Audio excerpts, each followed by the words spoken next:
This is Geometry Chapter 6, Lesson 1 on page 212. So we're starting a new chapter, and this chapter is all about parallel lines. What do we know about parallel lines? How do we know lines are parallel? They never touch. If they never intersect, and, yes, they lie on the same plane. That's exactly right. Lines are parallel if they lie on the same plane and they never ever intersect. All right, so there's something else about parallel lines.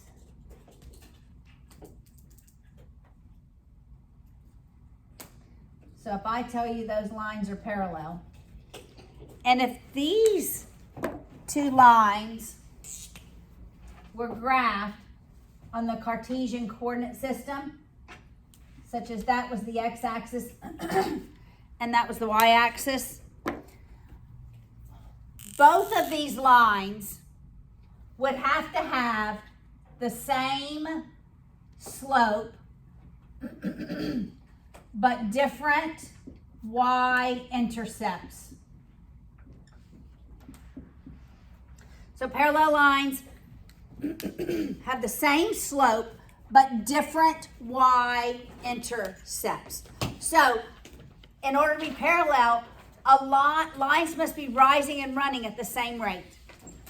Do you remember the slope formula? What is that? The change in, what's the formula for slope? The change in what over what? y1 minus y2 over x1 minus x2. Correct. So it's a change in y over the change in x. Y is always in the top numerator. All right. We can also know that if we're talking about lines, you see these two dots on the line on this note card? Do y'all see them at the very edge? If I fold this note card in half,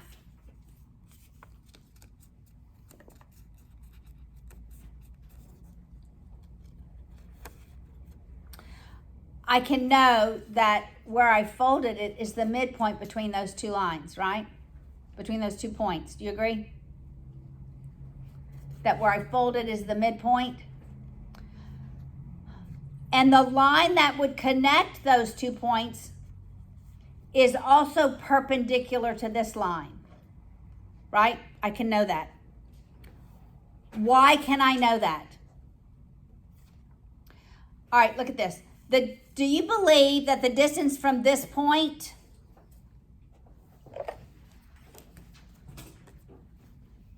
to the bottom, where the line is perpendicular, do you see that? From the point on the edge to the red point, do you think that is the same distance as this point is to the red point? They are. They're equidistant. So when I have a line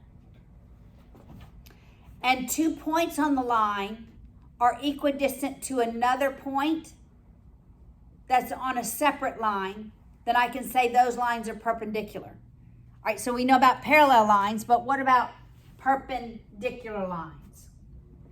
What have we learned about perpendicular lines? Perpendicular lines form? Right angle. How many? 4. 4. If the lines are perpendicular, must the angles be right? Yes. If the angles are right angles, must the lines be perpendicular? Yes. We also know something about the slopes of those lines. The slopes of perpendicular lines are the negative reciprocals of one another.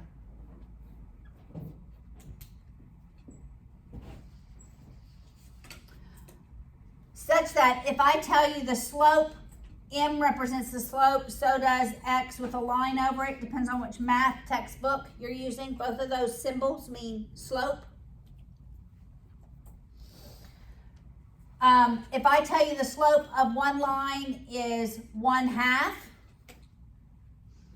then the slope of the line perpendicular to it is -2/1. What did I do? I changed the sign and I took the reciprocal of it. If I tell you the slope of one line is -8, then the slope of the line perpendicular to it is now going to be a positive number. I'm going to move 8 to the denominator. It's 1/8. If I tell you the slope of a line is 2/3, then the slope of a line perpendicular to it is it going to be positive or negative? Positive. Perpendicular, positive or negative? Negative. Negative. And what's it going to be, Kamaya? -3/2. Correct. What did we do? We're changing the sign and we're taking the reciprocal of the number. All right? So, parallel lines, same slope, different y-intercept.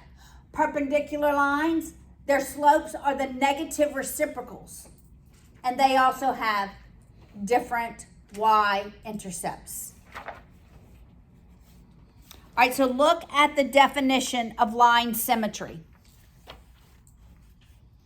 Okay, if I know that this line segment is the midpoint between these 2 points, then I know that the line segment to the left of this line in the middle is symmetric to the line on the right. We have symmetry when what's on the left of the line of symmetry is a mirror image as to what is on the right side. All right, so look at the definition. It says 2 points are symmetric. That would be these 2 points are symmetric with respect to a line, the line in the middle, if and only if this line in the middle is the perpendicular bisector of the line segment connecting those 2 points. You get it? These 2 points are symmetric with respect to this line. Only if this line is the perpendicular bisector of the line that connects these 2 points. Got it? Make sense? So in order to find a perpendicular bisector of 2 points, then I need to find a point off of that line that's equidistant to those 2 points. I need to find this red point. Make sense? All right, look at theorem 16. It says, in a plane, 2 points, each equidistant from the endpoints of a line segment. That's these 2 points equidistant from the red point. Black to red equals black to red. Got it? 2 points each equidistant from the endpoints of a line segment. Determine the perpendicular bisector of that line segment. All right, so we're going to do that. We're going to construct a perpendicular bisector. So we're not only going to bisect a line segment, we're going to graph a line that bisects it that's also perpendicular to that line. All right, so everybody get out a sheet of paper and draw a line segment. Not too terribly long, because you'll need your compass. Well, it doesn't matter. So we're going to do a point. I'm going to move this over. We're going to do a perpendicular bisector of a point that's on the line and a perpendicular, that's not a very straight line, a perpendicular bisector of a point that's not on the line. A point that's on the line and a point that's not on the line. We'll start with the point that's on the line.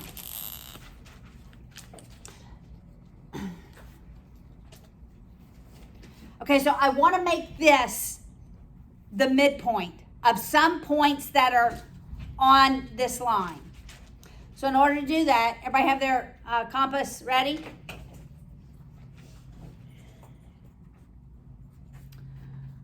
We're gonna put the metal side, the metal point on this point, and we're gonna make an arc, or more than a semicircle, that intersects this line on both sides.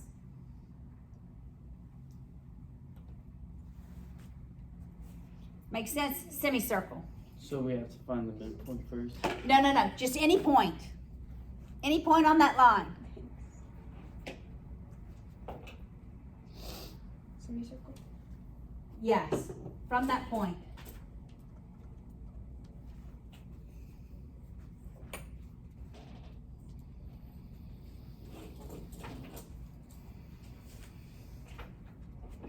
So now we have 2 points on this line, such that the distance, that distance equals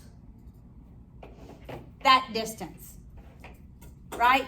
Those two distances, A equal B. Make sense so far? Now we're going to make a point out here that's equidistant from, we'll label this X, and Y. All right, so you're going to set your compass to go at least through the middle. And now we're going to make 2 arcs from X, one from X, one from Y. But we're going to make them the same distance. Got it? So from X, make an arc, and from Y, make the same distance of an arc.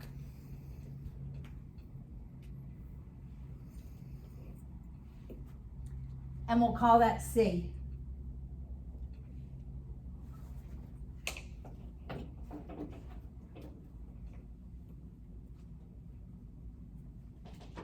Yes, Is it okay if it like cuts in? that's fine. Yes. Okay, now let's talk about this. The distance A equals B, but also the distance of XC, that is the same distance as YC. Those two are the exact same distance. My perpendicular line is going to go from the point in the middle that we began with, we'll call it P to C. Mine doesn't look too perpendicular, actually.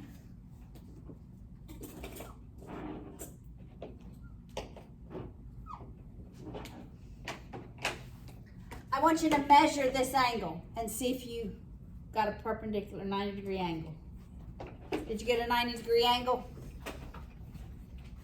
Mm-hmm. Good job.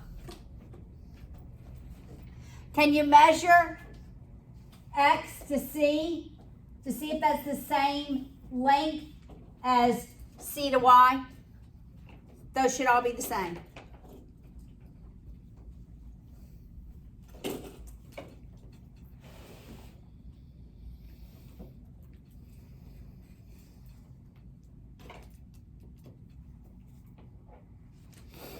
Are your measurements working? Everybody got it? Got right angles? Did we get right angles?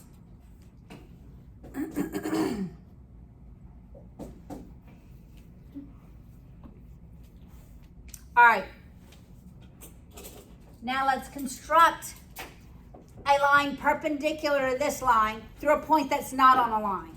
So this was through a point that was on the line.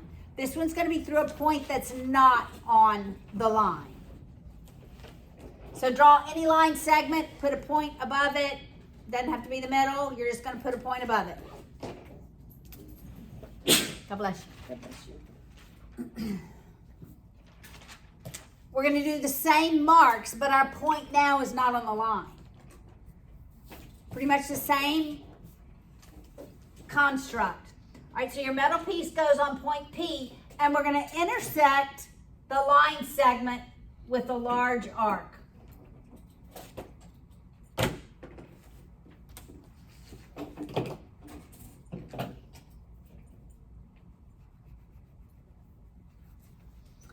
And so now this would be my X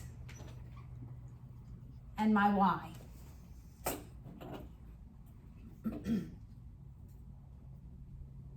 Now we're going to go from X and Y and make the arcs at the bottom to find C. You want to make sure you're at least halfway between X and Y to make your arcs.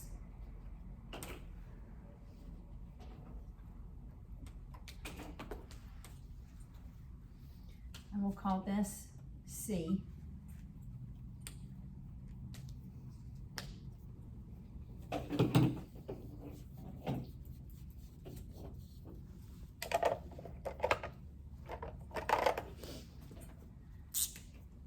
And now we'll connect P and C because 2 points determine a line.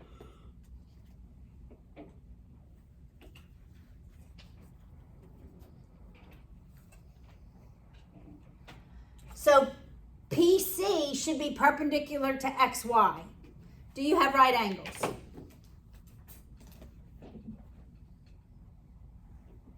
Excellent. There's some other things that should be true. The distance XP should equal the distance PY. XP, the distance here to here, should equal that distance. But also, the distance XC should equal the distance CY. And if we labeled this O, then XO should equal the distance OY. So really, if I connected these lines,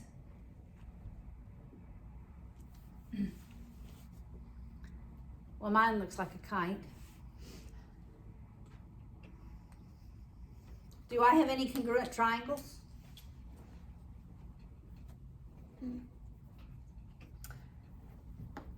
XPO is congruent to YPO. And CXO is congruent to YOC.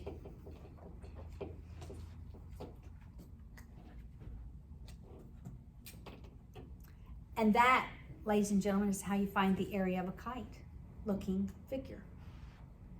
If you find the area of one of these triangles, it's times 2, right? And you add to it the area of this triangle times 2. All right, so that is perpendicular lines. You know the difference between perpendicular and parallel. And you know how their slopes relate, right? That's going to be so important when we get to algebra.